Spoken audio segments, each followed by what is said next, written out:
Namaste everyone. Greetings from Ganga Hospital and our anesthesia team from India.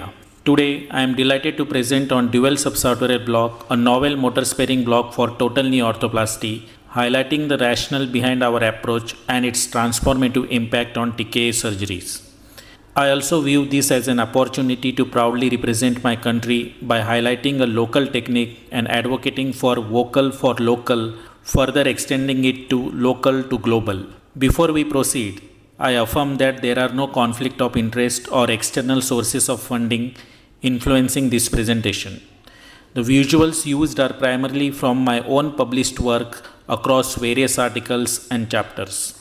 While stakeholders such as surgeons, anesthesiologists, and patients may have individual objectives, our collective aspirations center around ensuring pain-free surgery, promoting satisfactory hospital stays, and facilitating suitability for enhanced recovery after surgery protocols.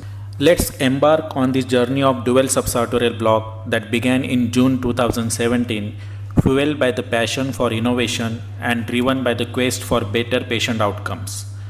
It was built upon extensive research drawing from numerous radiographic, cadaveric, and anatomical studies, all in preparation for presentation at prestigious regional anesthesia workshop held in January 2018, where the concept of dual subsartorial block was first introduced. July 2019 marked a pivotal moment as we registered our first trial, embarking on a journey of experimentation and discovery. In December 2020, we published the result of our pilot study validating the efficacy of DSB. Throughout 2021, we made significant strides with anatomical and technical reports, volume comparison study, RCT, and cadaveric research, solidifying the DSB's place in the field of regional anesthesia. The pinnacle of our journey came in October 2022, when our RCT on DSB was honored with the first prize at an international conference, affirming its impact and recognition. Looking ahead, we eagerly await a surge of publication solidifying the legacy of dual subsartorial block in regional anesthesia. First and foremost, let's clarify. DSB is not just another routine block. It's a sophisticated regional analgesia approach integrating two distinct blocks with precise modifications. These modifications are designed to offer procedure-specific post-operative analgesia for total knee orthoplasty surgeries with medial approaches such as subvastus, midvastus, and medial parapatellar. This block may not be effective in other approaches. It offers comprehensive post-operative analgesic coverage, eliminating the need for supplementary blocks, making it a self-sufficient technique.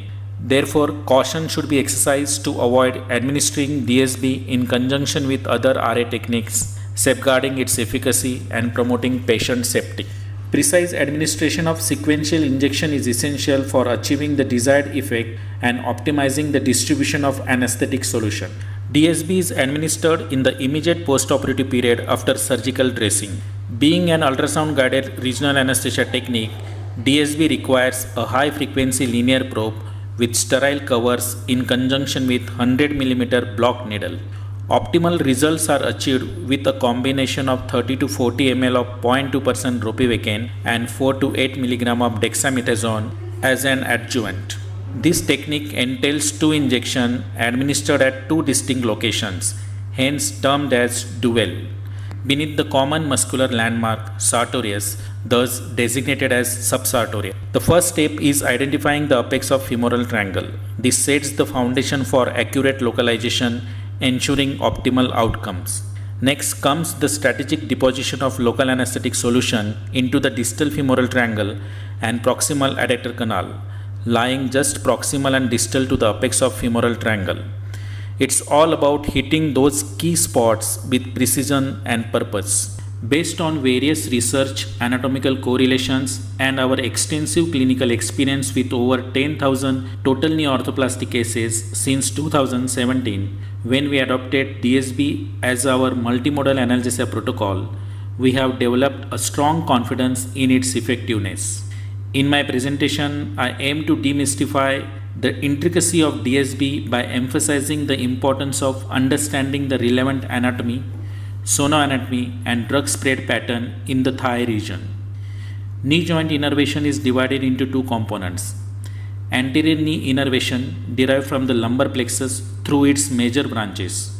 Posterior knee innervation derived from the sacral plexus through its major branches. Before supplying the knee joint, these nerves form three different plexuses. Subsartorial plexus lying on the medial aspect supplying the anteromedial knee and anterior joint capsule. Peripatellar plexus lying anteriorly supplying skin around patella and anterior joint capsule. Popliteal plexus lying posteriorly supplying all intra-articular structures and posterior capsule. The dermatomal and osteotomal innervation comes from the branches of lumbar plexus anteriorly and sacral plexus posteriorly. Notably, the anterior capsule of the knee joint is richly innervated compared to the posterior capsule by articular and genicular branches that arise from the terminal branches of the plexuses. Proficiency in administering blocks that target all pertinent nerves supplying the knee joint relies heavily on a comprehensive understanding of two crucial anatomical landmarks within the thigh: femoral triangle and adductor canal, separated by the apex of the femoral triangle, which is the intersection point of medial border of sartorius and medial border of adductor longus muscles. The femoral triangle is a triangular subfacial space below the inguinal ligament, whereas adductor canal is a triangular musculo-aponeurotic tunnel encompassed by two muscles and one aponeurosis extending from the apex of the femoral triangle above to the adductor hiatus below. The femoral triangle is a conical subfacial space that continues into musculo-aponeurotic tunnel leading posteriorly to the diamond-shaped popliteal fossa. This unique anatomical arrangement creates a visual impression of funnel leading to the tunnel within the thigh. Therefore, the adductor canal serves as a passageway for the structure that move between the front and the back of the thigh. The adductor canal consists of three foramina. The femoral vessels and the saphenous nerve enters the adductor canal through the superior foramen. The saphenous nerve and the descending genicular vessels exit adductor canal through the anterior foramen, piercing VAM. Finally, the femoral vessels exit adductor canal via inferior foramen, also called as adductor hiatus, to become popliteal vessels. The nerve to vastus medalis lies outside the adductor canal above the VAM in a separate facial sleeve. These diverse anatomical connections divide adductor canal into proximal, middle and distal adductor canal. Available literature exhibits discrepancy in defining and describing femoral triangle and adductor canal, creating a perplexing scenario reminiscent of a triangle and tunnel of confusion. Despite numerous studies, a consensus on adductor canal block terminology remains elusive, impacting patient care. How does that matter to us? Wrong is wrong, even if everyone is doing it, and right is right, even if no one is doing it. The block level isn't just a technicality, they are the essence of patient care. Lack of precision can significantly affect analgesic efficacy, post-operative mobilization, and motor sparing effects. Initially believed to be adductor canal blocks at the mid-thigh, later found to be femoral triangle blocks, leading to incorrect attribution or credits to adductor canal blocks. Let's explore the various mid-thigh levels by marking a point on the apex of the femoral triangle and drawing a horizontal line across it. The midpoint of the anterior superior iliac spine to the base of the patella comes above the apex of the femoral triangle into the distal femoral triangle area. The midpoint between the greater trochanter and the base of patella aligns with the apex or proximal adductor canal. Similarly, the midpoint between the mid-inguinal point and the base of the patella corresponds to the proximal adductor canal. Despite clear landmarks, misplacement persists, blurring the line between adductor canal block and the femoral triangle blocks. Only a handful of studies follows the correct nomenclature for adductor canal block, leading to a wide array of techniques and classifications. The flaws identified in previous RCTs not only perpetuate misconception but also cast doubt on the interpretation of all future meta-analysis, leading to the dissemination of inaccurate information once more. So what's the solution? Standardized nomenclature and technique description nullifying all previous faulty techniques. Preference of ultrasound guidance over surface landmarks to decide the territories of femoral triangle and the adductor canal on precise sonolocation of the apex of the femoral triangle. Let's explore how it can be done. After holding the probe over the mid-thigh, the medial borders of sartorius and adductor longus muscles are identified. Mark the point on the medial border of both muscles. Draw an imaginary line from the marked point of the sartorius muscle. If a point on the adductor longus muscle lies outside this line, it is the region of femoral triangle, where the saphenous nerve and nerve to vastus medialis are separated by vasofemoral fascia. If both marked points comes on the line, it is the apex of the femoral triangle, which appears as a sign of 3, also called as kissing sign. Suppose a point on the adductor longus muscle lies within the imaginary line. In that case, it is the adductor canal, in which the vasto-adductor membrane can be seen beneath the sartorius muscle, separating the nerve to vastus medialis outside the adductor canal from the saphenous nerve inside the adductor canal. Upon moving the probe from proximal to the distal thigh, starting from the inguinal region up to the medial side of the knee joint, the sono-anatomical pattern changes due to a varied anatomical interrelationship between muscles and the neurovascular bundles. While exploring different regions, the goal is to identify the apex of the femoral triangle, which is a crucial sono-anatomical landmark to demarcate territories of the femoral triangle above and the adductor canal below. As sartorius muscle serves as a common landmark under the ultrasound guidance, the region beneath this muscle in this area is appropriately termed as subsartorial area. Thus, the femoral triangle and adductor canal blocks can be considered variant of subsartorial blocks. With precise modifications, the femoral triangle block constitute one of the component of dual subsartorial block administered as an initial injection specifically in the distal femoral triangle region just above the apex of the femoral triangle. The presence of vasto-adductor membrane is a peculiarity of adductor canal region. VAM is nothing but the thickened fibrous connective tissue forming the medial border of the adductor canal. Due to this, the lower border of sartorius appears bilayer in the adductor canal region. The injection at any point distal to the apex of the femoral triangle below VAM can be considered an adductor canal block.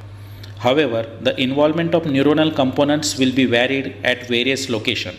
As a second injection of DSB, the adductor canal block can be given at any distance distal to the apex of the femoral triangle. However, we recommend giving this block in the proximal adductor canal area to avoid proximity to the sterile surgical site. Various dye studies in the subsequent years demonstrated the spread of the dye in the popliteal area when injected into the adductor canal below the VAM. In contrast, dye injected into the femoral triangle remains confined under the sartorius muscle without reaching the popliteal region. The volume of the drug and the injection site significantly influence the extent of the spread into the popliteal region. Injecting 10 ml of the drug in the distal adductor canal can involve the popliteal plexus, whereas a higher volume of 15 to 20 ml is required for the proximal adductor canal to achieve the same effect. Moreover, excessive drug volume injected into the true adductor canal may lead to accumulation in the popliteal fossa, initially affecting the popliteal plexus, followed by its mother branches such as the tibial nerve and the common peroneal nerve, and eventually the sciatic nerve, particularly with the volumes exceeding 30 ml. Let's explore how this spread occurs. When the drug is injected into the adductor canal below the vasto-adductor membrane, it traverses through the adductor hiatus alongside the femoral vessel, which is nothing but the wider gap between the two heads of adductor magnus muscle. Subsequently, the drug enters the popliteal fossa from medial to the posterior thigh, spreading into the intermuscular plane and eventually affecting the sciatic nerve, depending upon the volume injected. This forms the foundation of the novel high-volume proximal adductor canal block, HIPAC block, for the below-knee surgeries, wherein high volume of diluted local anesthetic is injected into the proximal adductor canal to involve the saphenous nerve directly and the sciatic nerve indirectly. To achieve popliteal spread, the drug must be injected into the true adductor canal below the VAM within the connective tissue compartment containing femoral vessels and saphenous nerve among various described compartments of the adductor canal. Additional dye studies have consistently revealed the involvement of the nerve to vastus medialis in the distal femoral triangle block, but sparing in the adductor canal block. Furthermore, injection of the drug in the distal femoral triangle can also involve medial and intermediate femoral cutaneous nerves and nerve to vastus intermedius through the limited proximal spread beneath the fascia lata. After understanding all the intricacy, let's explore the technicality of DSB. So DSB is administered in 3 steps. The first step is to identify the apex of the femoral triangle by locating the sign of 3. Second step is to locate the distal femoral triangle region 2 cm proximal to the apex of the femoral triangle for the first injection.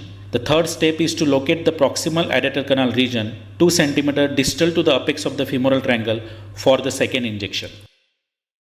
To accurately locate the apex of femoral triangle, it is crucial to identify the adductor longus muscle by sliding the probe up and down until the loop of adductor longus muscle is seen under the medial end of the sartorius muscle. Then align the medial border of both muscles to form a sign of 3 on the medial side. This alignment indicates the apex of femoral triangle. To locate the distal femoral triangle region, the probe is moved 2 cm proximal from the apex of femoral triangle. It can be appreciated by seeing the medial border of sartorius and adductor longus muscle 2 cm apart. Once the desired point on the thigh is marked, the probe is moved laterally without moving up or down. After making the lower border of sartorius prominent, the hyperechoic saphenous nerve and the nerve to vastus medialis can be identified lateral to the superficial femoral artery. The needle is inserted in plane from lateral to medial direction. The goal is to place the needle tip immediately adjacent to both nerves. Each nerve is individually targeted with 7 to 10 ml of local anesthetic solution due to the presence of vasofemoral fascia between them, which can impede the desired spread. Suppose the nerve to vastus medialis is not seen clearly, it can be identified by neurostimulation, keeping the needle tip between the sartorius and the vastus medialis muscles, or by depositing local anesthetic solution separating the two muscular planes lateral to the saphenous nerve just below the lower border of sartorius muscle. After completing the first injection, maintain the needle in its current position. Slide the probe 2 to 3 cm distally from the initial injection site. Next step is to locate the proximal adductor canal for second injection. For that, the apex of the femoral triangle can be relocated by seeing the sign of 3. Now move the probe an additional 2 cm distally to visualize the medial border of sartorius and adductor longus muscle appearing 2 cm apart. This delineates the proximal adductor canal region. The distance between the needle entry points of first and second injection should be more than 2 cm. The needle is inserted in plane from lateral to medial direction towards the superficial femoral artery. In this location, the lower border of sartorius appear bilayered due to presence of VAM. Furthermore, local anesthetic spread of first injection can also be observed around the saphenous nerve, nerve to vastus medialis, and between the sartorius and vastorectal membrane. Initially, the needle is targeted at 10 o'clock position and approximately 2 to 3 ml of local anesthetic is injected to hydrodissect the area. Subsequently, the needle tip is positioned at the 12 o'clock position of the artery and 10 to 15 ml of local anesthetic solution is injected perivascularly below the VAM. Occasionally, compression of the artery may be observed while injecting, which is known as the sunset site. After completing the second injection, local anesthetic spread at desired region can be confirmed by rescanning to identify the apex of femoral triangle and then to locate distal femoral triangle and proximal adductor canal. Local anesthetic spread around the saphenous nerve and the nerve to vastus medialis should be confirmed by moving the probe proximally into the femoral triangle region and distally into the adductor canal region and by tracing the nerves from above downwards. Upon tracing, the nerve to vastus medialis can be seen outside the adductor canal above the VAM, separated from saphenous nerve. The involvement of subsartorial plexus can also be confirmed by seeing LA spread above VAM. Before understanding the LA spread pattern in DSB, let's explore the behavior of liquids or fluids when injected into confined spaces, surfaces or tunnels. When injected into a tubular structure, the liquid naturally disperses evenly, occupying the entire volume of the tube if sufficient volume is available. If this tube is linked to a piston at the top, the fluid introduced into the piston chamber initially fills the lower section of the piston and then progresses into the connected tube. By introducing a partition within the tube, the liquid injected into the piston will be distributed uniformly on both sides of the partition. However, if an obstacle is introduced on one side of the partition, the injected liquid will preferentially distribute more on the unobstructed side due to the path of least resistance. As liquid fills the tube during the initial injection, subsequent injections into the partition tube will prompt the liquid to flow towards the area of least resistance, typically towards any available vent or opening. If we extrapolate the same concept, we can understand the possible local anesthetic spread pattern of DSB. The first injection of DSB in the distal femoral triangle directly targets the saphenous nerve and nerve to vastus medialis. The initial injection volume primarily occupies the distal femoral triangle area.